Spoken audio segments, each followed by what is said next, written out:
أفحسب الذين كفروا أن يتخذوا عبادي من دوني أولياء إنا أعتدنا جهنم للكافرين نزلا قل هل ننبئكم بالأخسرين أعمالا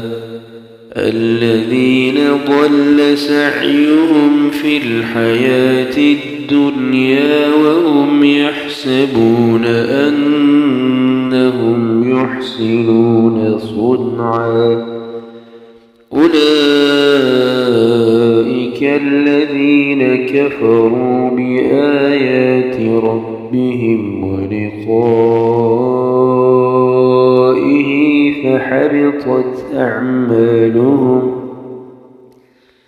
فحبطت أعمالهم فلا نقيم لهم يوم القيامة وزنا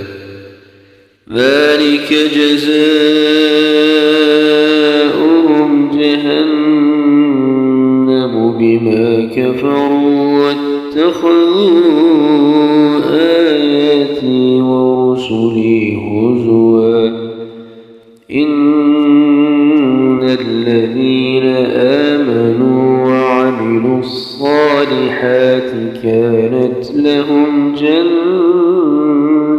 الفردوس نزلا خالدين فيها لا يبغون عنها حولا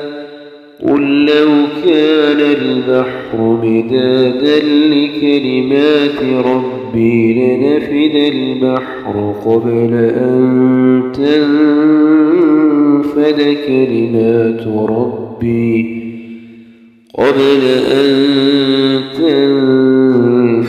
كلمات ربي ولو جئنا بمثله مددا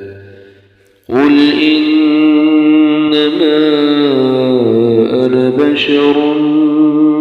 مثلكم يوحى إلي أنما إلهكم إله واحد فمن كان يرجو لقاء ربه فليعمل عملا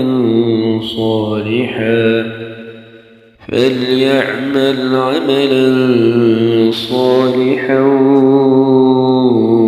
ولا يشرك بعبادة ربه